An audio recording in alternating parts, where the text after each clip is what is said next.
Hello. Hey, guys. So, I was sitting back there looking at the room, and I always love being here in Austin. It's one of my favorite places to be. And I was thinking that by the time a lot of the people in this room get to be my age, I'm not going to be here anymore. And that's the way life goes. But one thing that's really important to me is that the world that the people in this room get to live in their lives is a good world. And tomorrow something very important in the history of our country is happening. You guys know what it is? There's going to be 3,000 protest marches happening across the United States tomorrow. And regardless of what your politics are, we as Americans have a long history of nonviolent protest. Sometimes not so nonviolent, but we aspire to be nonviolent people and nonviolent political change. And I want to share with you tonight some songs, one that I wrote and then two that other people wrote. And I'll tell you the history of these songs. The first one is, some people think it's an anti-war song, and I guess it really is, but it's the story of what happens when young men have to go off to war.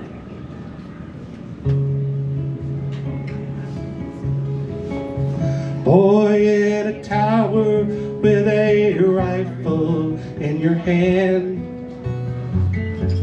standing watch over the promised land. 6,000 miles from home, you stand your watch alone,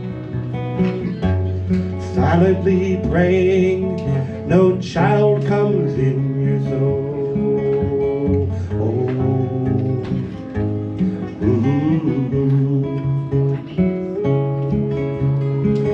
I remember your childhood not so long ago. You were a precious child, a kind and gentle soul.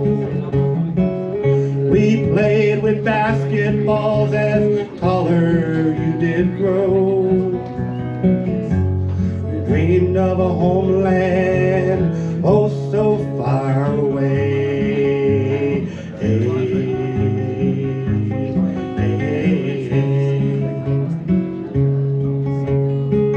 Boy in a tower with a rifle in your hand, I saw you yesterday, afraid to go to sleep. The memories chase you, even in your dreams. You paid the price for me, so I can have a home.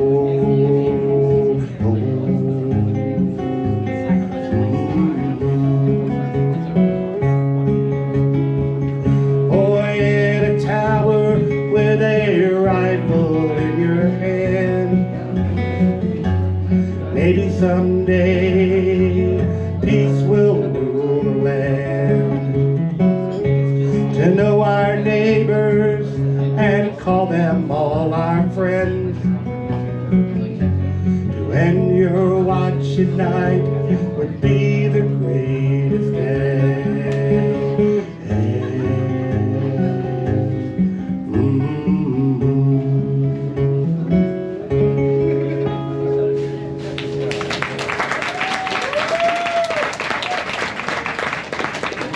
So much. I am so happy to share that with you. This next song I'm going to do for you guys was written in about 1910, and it was about the Bread and Roses strike. And the Bread and Roses strike happened in Lawrence, Massachusetts, and it was a women's strike. This is really a women's song. Well, woman's song, I guess is the proper grammar. And these women were textile workers. You know, they worked in the garment factories. And their working conditions were so bad that they were dying at the average age of 26. Can you imagine that? And they went on strike. And they were striking for better working conditions, better wages, all that kind of stuff. And the unions came, the bosses came at these union workers really hard. It was wintertime, there wasn't money to feed their children, there wasn't heating oil for their houses.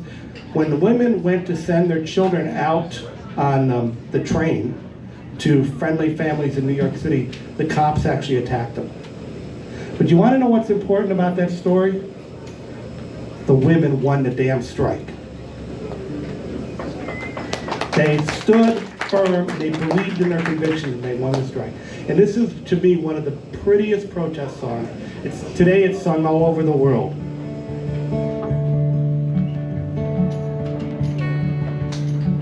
As we come marching, marching in the beauty of the day, a million darkened kitchens, 1,000 mill-offs gray, are touched with all the radiance that a sudden sun discloses. For the people to hear us singing bread and roses, bread and roses. As we come marching, marching, we battle to for men. For they are women's children and will mother them again. Our lives shall not be sweated from birth until life closes. Hearts starve as well as bodies. Give us bread, but give us roses. As we come marching, marching, unnumbered women dead, go crying through our singing their ancient cry for bread. Small art and love and beauty, their drudging spirits knew. Yes, it's bread we fight for, but we fight for roses too. As we come marching, marching, we're standing proud and tall. For the rising of the women is the rising of us all. Our lives shall not be sweated from birth until life closes. Yes, it's bread we fight for, but we fight for roses too.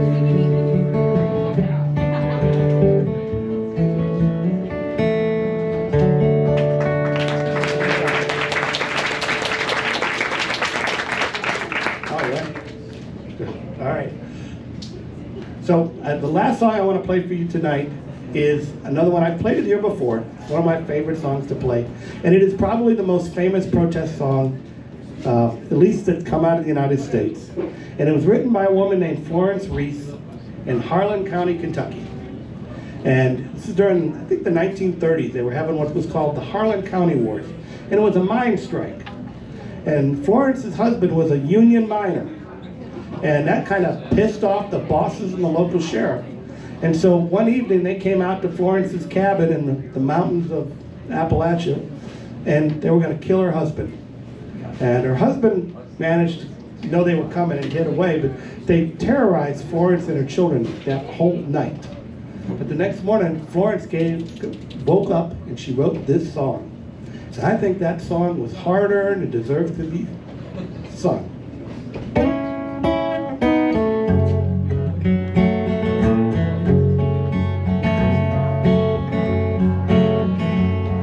Come all you good miners, a tale you I'll tell.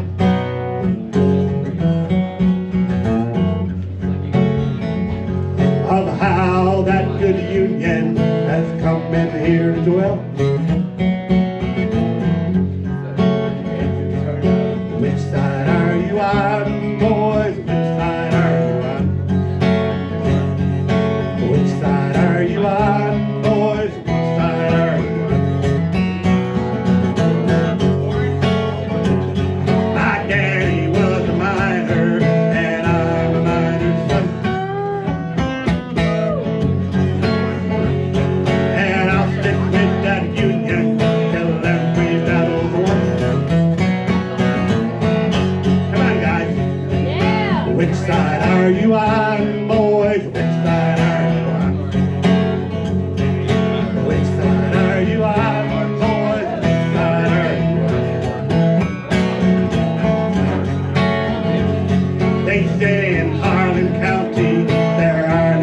truth there.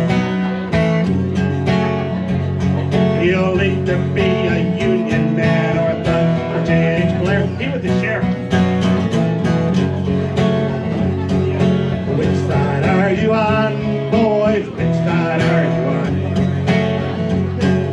Which side are you on, boys? Which side are you on?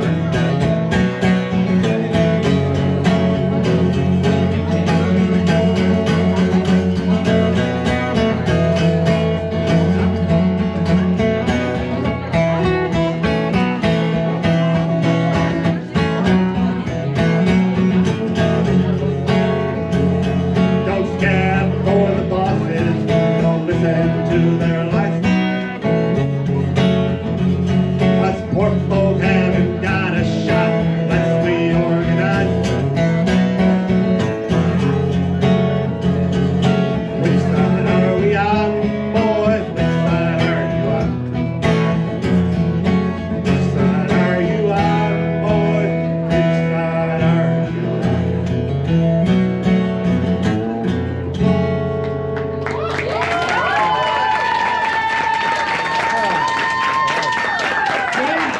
Thank you all. I'll see you next week. Or maybe at the protest tomorrow.